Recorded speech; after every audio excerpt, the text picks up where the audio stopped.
Hey guys, thanks so much for clicking on this video. My name is Chris. We got here a nice little update on the upcoming Resident Evil movie that's currently titled Resident Evil Welcome to Raccoon City. IGN went ahead and released the first exclusive photos, giving us an idea of what the main characters are going to be looking like. Heck, even some of the zombies in here, just how true to the video game it's going to be. And even then, fans are still upset. We're going to be discussing the reasons why, along with my opinion on these photos, but I'm going to need your guys' thoughts down below as well. What do you think of this first look to Resident Evil, especially if you're a fan of the video games? Because I am a fan, but I'm a casual player at best. It's mainly the hardcore fans right now that seem to be having a problem with these photos, but I think the rest of us might enjoy it. Heck, we saw about 8 movies where they didn't follow the video game at all, and those were making money. As well as don't be forgetting to hit that like button, subscribe if you want more great movie content headed your way. Alright, so just to catch up to speed, if you haven't heard, this is a reboot of the Resident Evil franchise and it has nothing to do with the previous franchise. While some people might really like that and got a kick out of those movies, they were never really video game accurate. Heck, the main character was not a character from the video games. This time with this new movie, they do want to make it video game accurate, bring in actual characters from those games, following similar storylines, bring in actual zombies from the video game, so it seems like this is being made for the fans. And you could definitely tell that here from the first look photo of what we're looking at as Leon Kennedy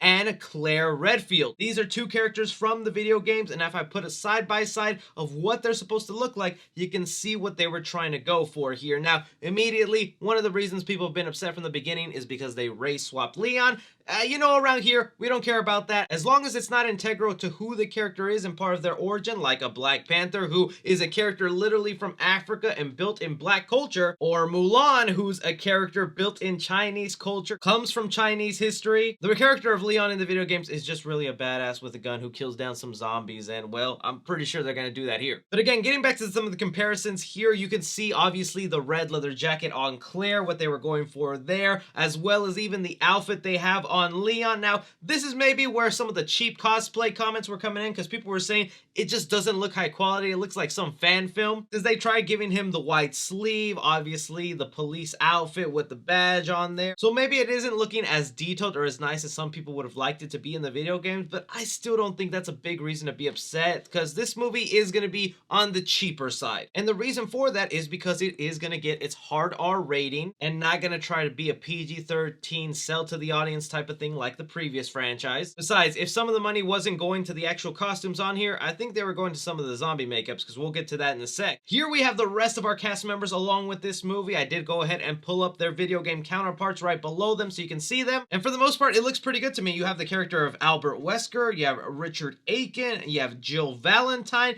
and Chris Redfield, who, if you really want video game accuracy, I feel like that's as accurate as you're gonna get in this movie in terms of appearance. As you continue to stare at this photo, here's some comments that the director made about the movie. He said, "I wanted to go back to the horror of it all. I wanted scares and atmosphere rather than full-on action. I think fans of the game felt the same. They wanted to see the iconic characters and locations and feel that the movie was more in line with the Resident Evil game world, so that's really why we chose to go in that direction. We worked hand in hand with Capcom on this movie to the point that we actually got blueprints from them on the design of the Spencer Mansion and Raccoon Police Station in order to recreate them as perfectly as we could. We even have the exact artwork up on the mansion walls. Capcom saw it for the first time the other day and was so happy and excited." This is kind of the stuff that I'm talking about, that I feel bad that a lot of fans out there are calling this movie trash, that it looks garbage, that they don't like some of the designs, where I'm like, they're literally putting in the heart and soul in the details. Like, they're saying they made the art in the mansion that's famous in the Resident Evil video games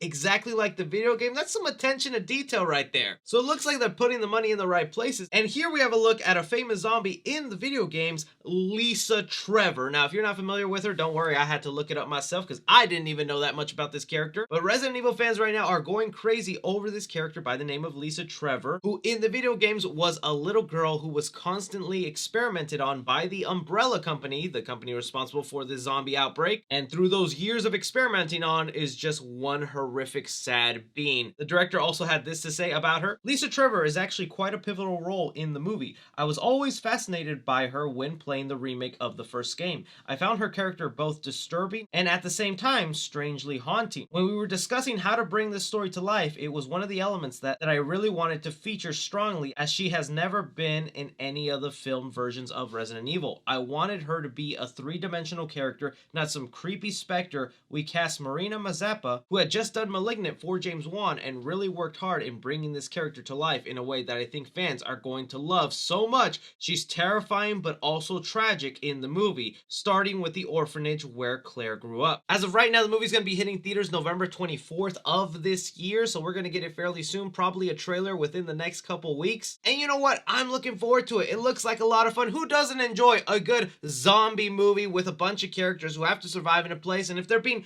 accurate to the video game, I'm gonna give it a shot. I don't see the reason why so many people want to hate on it. But I want to know from you guys down there, not to say you can't hate on the movie. If you are disappointed with some of the aspects of the film, feel free to voice them down below. But if you're someone else who also is excited for this movie, also let me know. Don't forget to like and subscribe. Follow me on Twitter at 3CFilms or on TikTok at 3CFilms. But as always, I'm Chris. Take care.